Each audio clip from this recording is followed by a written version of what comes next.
In this part, we are going to talk about something that matters to all of us: personally identifiable information, PII. When we talk about data security, we are referring to everything we do to protect our information and prevent someone from seeing it, using it, or modifying it without permission. It is a fundamental pillar of cybersecurity because it keeps our data confidential, protected, intact, and available only to those who are authorized to access it. And pay attention, when that information is leaked or stolen, the consequences can be enormous, not only for individuals, but also for companies and institutions. Imagine that someone gains access to your personal data. They could impersonate you, empty your accounts, apply for loans in your name, or even steal your digital reputation. They could even use your personal data to impersonate you and gain access to corporate information. That is why protecting your data is not a luxury or an exaggeration. It is a basic necessity in the digital world we live in. Personally identifiable information refers to any data that can identify you, either directly or indirectly. This includes things like your full name, address, identification number, banking details, email address, fingerprints, or even facial recognition data.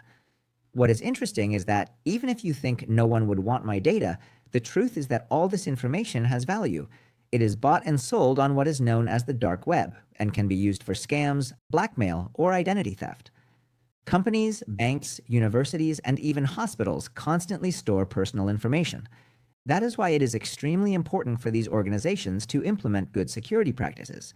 But you can also do a lot on your own. To better understand why this is so serious, let's look at some real cases. In July 2025, Alliance Life Insurance, one of the largest insurance companies in the United States, suffered a major data breach.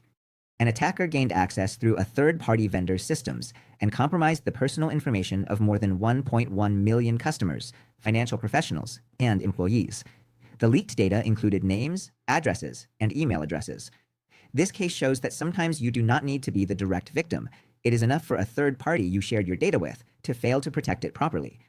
Another well-known case was 23andMe, the famous genetic testing company. In 2023, it suffered a massive breach that affected around 150,000 people in the UK and 7 million users worldwide. Attackers accessed extremely sensitive information, such as people's genetic health data. In 2025, the company was fined more than 2.3 million British pounds for failing to adequately protect this data. This example reminds us that even the most intimate information, such as our health or genetic traits, can be stolen and used in ways we can hardly imagine. And these are not isolated cases. In June 2025, AT&T, one of the largest telecommunications companies, confirmed a breach that exposed the data of 86 million customers, including social security numbers, addresses, and dates of birth. Many users began receiving fraud attempts and even identity theft incidents within weeks. These examples show us that data breaches are more common than we think, and that they can affect both technology giants and everyday users. In the face of these threats, one of the most effective tools to protect your information is encryption. Encryption is the process by which information is transformed in such a way that the result is unreadable unless the necessary data to interpret it is known. In simpler terms, encryption turns your data into an unintelligible code that can only be read with a secret key. This way, even if someone intercepts the information while it is being transmitted or steals it from a repository, they will not be able to understand it. For example, if Bob needs to send a secret document to Alice and knows that the network could be monitored by an attacker, he uses encryption to protect the information. During transmission, the attacker might capture the document, but since they do not know the secret key, they cannot understand its contents. Meanwhile, Alice, who does know the secret key, can read the information. That is encryption, a mechanism to guarantee the confidentiality of information by ensuring that only authorized people who have the secret key can access the protected data. Let's look at another example. When you browse Amazon to make a purchase, you can safely enter your credit card number because that information is encrypted during transmission. You can verify this because you see a padlock icon, which indicates that the communication is encrypted, in this case using HTTPS technology. This means that no one along the way can see what you are sending or receiving. Encryption also protects the information stored on your devices, such as your photos, contacts, or personal files. You can use tools to encrypt individual files or folders, but you can also use solutions like BitLocker, which encrypts your entire hard drive or SSD. This solution is included in Microsoft Windows. If someone steals your laptop or another device protected with encryption, they will not be able to access your information without the correct key or password. In addition to encryption, there are other very important measures, and one of them is access control.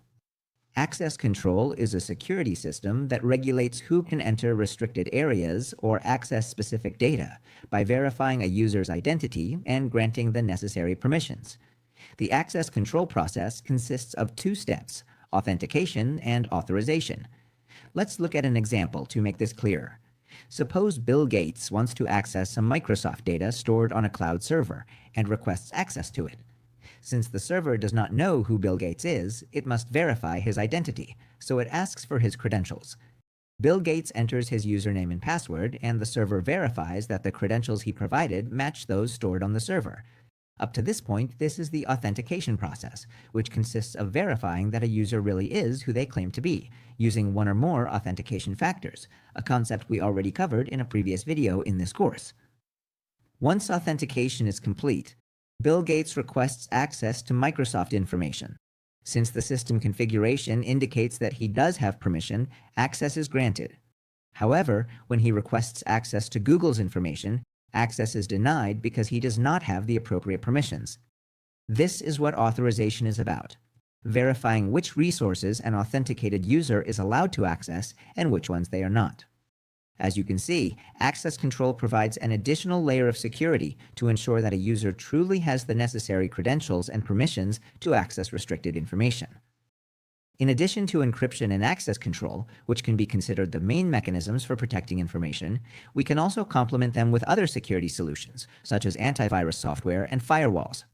These tools help detect and block threats before they can damage your devices or steal your data. Also, do not forget about updates. Every time your operating system or a program asks you to update, it is not doing so on a whim. These updates usually include security patches that fix vulnerabilities already known by malicious hackers.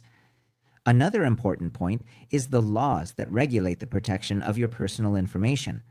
Most countries are concerned about personal data protection and have created laws and regulations to address it. Here are a few examples. In the United States, for example, the Children's Online Privacy Protection Act requires companies to obtain parental consent before collecting information from minors. There is also the Health Insurance Portability and Accountability Act, HIPAA, which protects people's medical data. In Europe, the General Data Protection Regulation, GDPR, requires companies to be transparent about how they use information and allows users to have full control over their data. It is a model that has inspired many other countries when creating their own personal data protection laws. All of this reminds us once again how important it is to protect personal data. And here a question arises: how can I know if my data has already been leaked in a cyber attack? The first thing you should do is pay attention to notifications from the companies or services you use. By law, they are required to inform you if your information has been compromised. But you can also take the initiative to find out whether a security breach has affected you. There are websites such as Have I Been Pwned, where you can enter your email address to check whether it has appeared in any databases leaked in past cyber attacks. If you discover that your data has been leaked, change your passwords immediately, enable two-step verification, and review your bank accounts and email to make sure no one is using them. Protecting personal data is a shared responsibility. Companies and governments must comply with laws and regulations, but we as users must also learn how to protect ourselves. Use strong passwords. Do not share personal information on suspicious websites. Be cautious with suspicious emails or messages. And above all, stay informed, because cybersecurity is not just for experts. It is a daily practice that can save you from many headaches. And remember, your data tells a story about you. Protecting it means protecting your identity, your privacy, and in many cases, your peace of mind.